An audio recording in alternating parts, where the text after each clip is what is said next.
Unleash the power of knowledge and connect with the heartbeat of the African diaspora. Download our African Diaspora News Channel app now on Google Play and Apple App Store. Stay informed with authentic and diverse perspectives, breaking news, and cultural insights.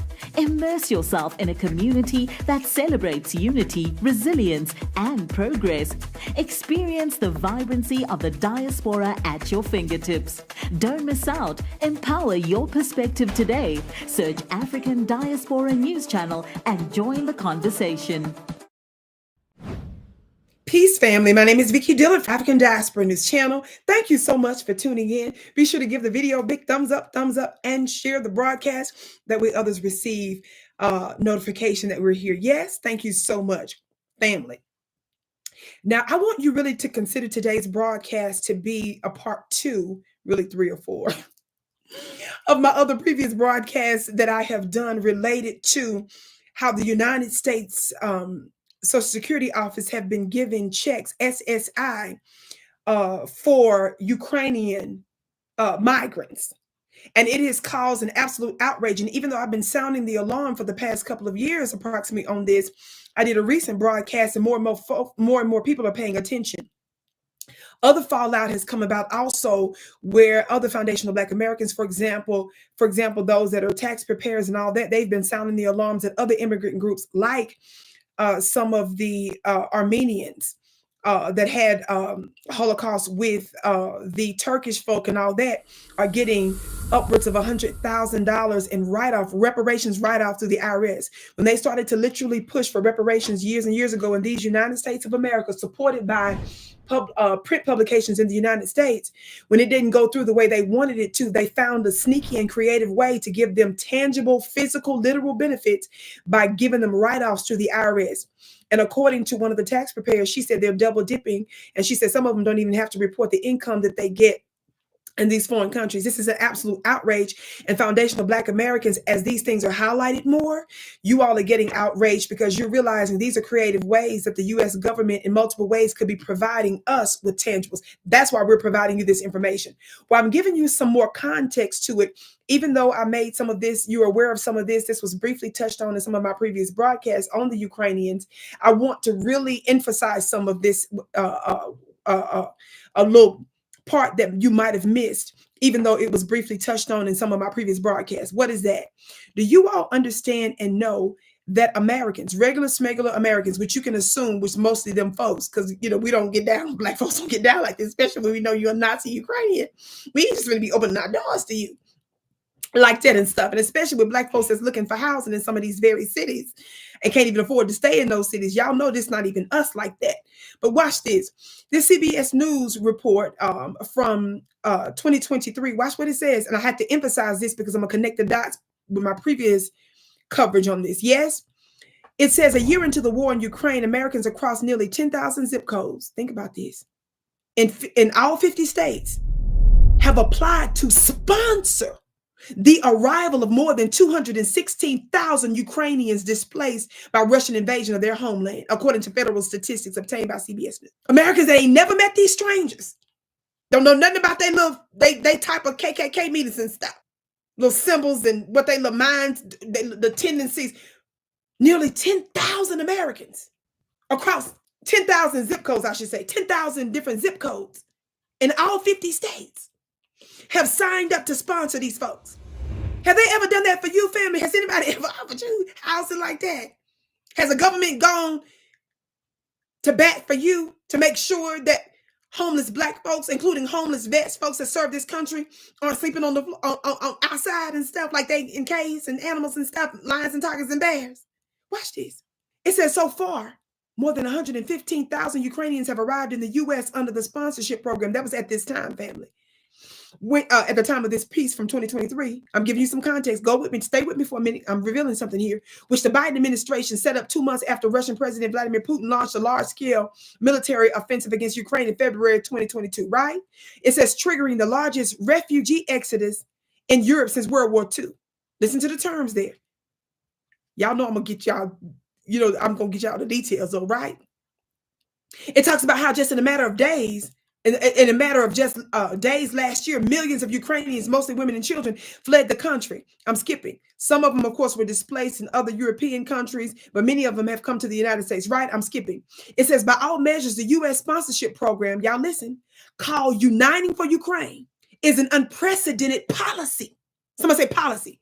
Somebody said this is what you call tangibles. Policy for strangers. Y'all listening? Allowing tens of thousands of Americans to facilitate the entry of unlimited numbers of refugees through a free and entirely online application system that, in stark contrast to most immigration programs, adjudicates cases, y'all listening, in a matter of weeks or even days. How many of y'all remember? Go back and watch my previous broadcast right here on this network that I did on the Ukrainians getting SSI. Watch this. One of the things that I highlighted, I told you all that one of my sources told me that she worked inside after she saw my broadcast, one of my broadcasts, because I've done several. I've done a few here. She said that they are told to prioritize the Ukrainians' SSI applications over ours. What does this say? It says, even in this instance, for this particular residential program, it says it's unprecedented, and it says it adjudicates cases in a matter of weeks or even days. How many of y'all ever known the government to do anything in a matter of days? I'm not done. Watch this.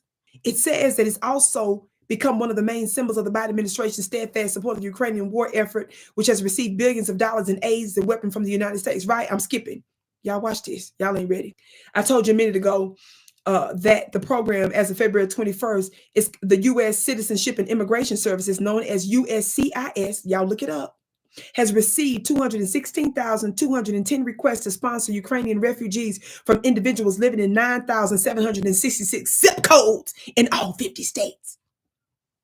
The District of Columbia, Puerto Rico, according to the unpublished federal data obtained by CBS News, including them. Y'all watch this. Y'all ain't done. Y'all ain't listening. It talks about some of the top 2/3 of the United for Ukrainian sponsorship requests that originated in 8 states: New York, Illinois, California, Washington, Florida, Pennsylvania, New Jersey, and Ohio. How many of y'all notice that those are some of the same so-called sanctuary cities? Whether sanctuary cities are housed in some of those various states. That's a different story. But I'm not done. Watch this. Y'all ready for this? Y'all ready for this? It says here, family, in less than a year, Uniting for Ukraine has become the largest private refugee sponsorship program in the U.S. history. Now, y'all got to be saying to yourself, why would the U.S. government jam through a special refugee program that's not really refugee policy for these people? Why would they do it like this in such an unprecedented way and give them priority and expedite their applications in a matter of days? Y'all listening? It says, though the program's beneficiaries are not legally refugees, while they are fleeing a war, these Ukrainians don't have refugee status, which offers a path to permanent U.S. residency. Instead, they have been granted permission to live and work in the U.S. for 2 years under an authority known as parole. Do y'all see where I'm connecting the dots from my previous broadcast on them getting SSI? Are y'all connecting the dots, family? Do you understand why I'm going back to this? Because so many of you all are saying you had no idea this was even going on. I'm trying to give you the inner workings of this. Watch this. Watch this. Why was that important to label them as parolees?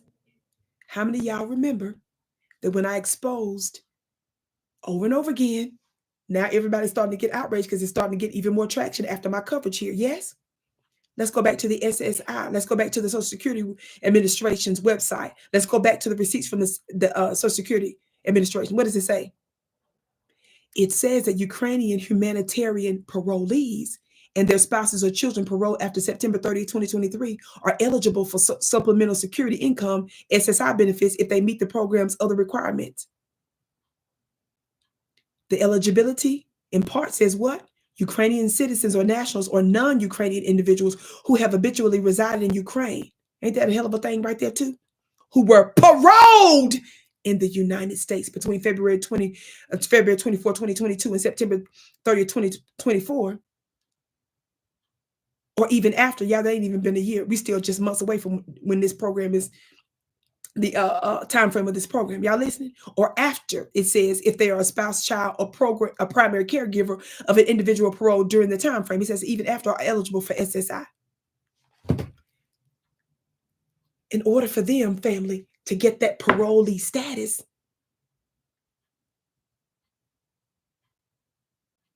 Americans, a policy was implemented so that Americans would open up their homes so they would have a place to get them SSI checks real quick. That's what is being said. And notice in the program, they had to be labeled as parolees, and that's a part of the specific and explicit eligibility in order for them Ukrainians to get SSI. Baby, we're going to call out every element of this. And I'm bringing this again to your attention to let you all know how your Congress folks can give us tangible reparations, tangible benefits without any congressional a bill needing to be passed into law. Look what they did for these strangers and people that we know for sure have been busted with Nazi ties. I can't wait to hear what you have to say about it. My name is Vicki Dillard. If you think this is something, wait to what I'm going to be revealing offline during my absolutely free webinar April 5th. Yes, I'm doing an absolutely free webinar offline because the information I'm going to share is heavy. I'm going to be talking about spiritual wars. I don't care what your religion is. I don't care what your spiritual system is. It's relevant because I teach universal principles. Go to my website at VickiPlanet.com to save your free seat, where I'm going to be talking about spiritual wars, what they have to do with you, and how the U.S. government is using black magic even on their military base. You don't want to miss it, baby. I got the receipt, and I'm going to tell you what that has to do with you. Go to